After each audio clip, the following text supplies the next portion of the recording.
There's a bird visiting your yard every day that most people barely notice. It's not the cardinal, it's not the chickadee, it's the mourning dove. The one that seems slow, gentle, and unremarkable. The one you've probably walked past 100 times without thinking much about. Welcome to Backyard Bird Mind. Subscribe if you're new. 5 things about the mourning dove in your yard that will change how you look at it the next time it lands at your feeder. The first thing. The mourning dove at your feeder is almost certainly producing milk right now. Not metaphorically, biologically. Mourning doves are among a small group of birds capable of producing what researchers call crop milk, a nutrient-rich substance generated in the lining of the crop, the muscular pouch in the bird's throat used for storing food. During breeding season, both the male and female dove produce this substance and feed it directly to their newly hatched chicks for the first few days of life. The crop milk is high in protein and fat, comparable in nutritional profile to the milk produced by mammals, and it is the primary food source for dove chicks at their most critical developmental stage. This is not a common capability. Among the approximately 10,000 bird species on Earth, crop milk production is documented in fewer than 5. Pigeons and doves, flamingos, and male emperor penguins. That is essentially the complete list. The mourning dove that visits your feeder is in the same exclusive category of nutritional providers as the flamingo. Most feeder owners have no idea. What makes this particularly worth knowing is the breeding rate that this capability supports. A single pair of mourning doves can raise up to 6 broods per breeding season, each containing 2 chicks. The crop milk production sustains this rate. The parents can provide an immediately available, high-quality food source to newborns without having to locate and transport food, compressing the most demanding early phase of chick development into a few days before transitioning to seed-based feeding. The dove at your feeder may have already raised multiple families this season. And the crop that stores the seeds you watch it eat at your feeder is the same organ that has been producing one of the rarest substances in the bird world. The second thing. Mourning doves are extraordinary architects of minimalism, and the nests they build are either a testament to biological efficiency or the most aggressively bad construction in the avian world, depending on how you look at it. A mourning dove nest is typically a loosely assembled platform of twigs, often thin enough that you can see daylight through it from below. There is minimal cup. There is minimal structural integrity. There are documented cases of mourning dove nests built on the windshield wipers of parked cars, on the gutters of houses, and on ledges with essentially no horizontal surface. Eggs have been documented rolling out of nests that were too flat to contain them. Mourning doves also reuse nests, returning to the same inadequate structure for subsequent broods, rather than building a new one, sometimes across multiple years. The nest that was barely functional in spring is the same nest used in summer and potentially again the following spring, with minimal renovation between uses. If there is an architectural philosophy being expressed, it is one of aggressive indifference to the nest as a structure, combined with an equally aggressive commitment to using whatever is available in whatever location presents itself. The biological logic, if you are inclined to look for it, is that the dove invests its energy not in the nest, but in the breeding rate. 6 broods per season, 12 chicks, crop milk production, a compressed early development period, all of that is where the reproductive investment goes. The nest is the least important single component that has been extraordinarily successful. Mourning doves are among the most abundant birds in North America, with a population estimated at around 350 million individuals. The terrible nests are working. When you see the flimsy platform of twigs in your yard's shrubs, you are looking at the product of a strategy that has produced one of the most successful bird populations on the continent. The third thing, and the one that surprises almost everyone who learns it, The mourning dove, sitting motionless on your fence post, looking placid and unhurried, is one of the fastest birds you will see in a typical backyard. Mourning doves in level flight regularly reach speeds exceeding 55 miles per hour. Their flight is direct, powerful, and genuinely aerodynamic. Their body shape, which looks bulky at rest, is optimized for speed in the air in a way that becomes clear when you watch one leave in a hurry. When a dove departs at full speed, it can briefly be difficult to distinguish from a merlin or a small falcon. The wing whistle, the sharp sound mourning doves produce on takeoff, is not incidental. It is a functional alarm signal. Research has established that the wing whistle of a departing dove triggers flight responses in other doves nearby, functioning as a predator alert communicated through sound rather than a dedicated call. When one dove in a group takes off and produces the wing whistle, the others respond by flushing without necessarily having seen or heard the threat that triggered the first bird's departure. The sound of the wings is the warning.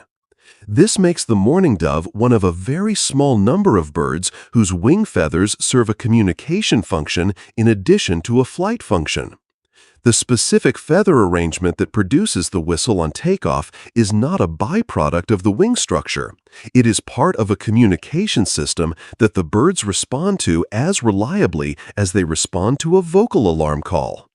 The slow-seeming bird at your feeder is carrying an alarm system in its flight feathers that has been refined across millions of years of predator-prey interaction, and it activates every time you hear that characteristic sound as a dove lifts away from your yard.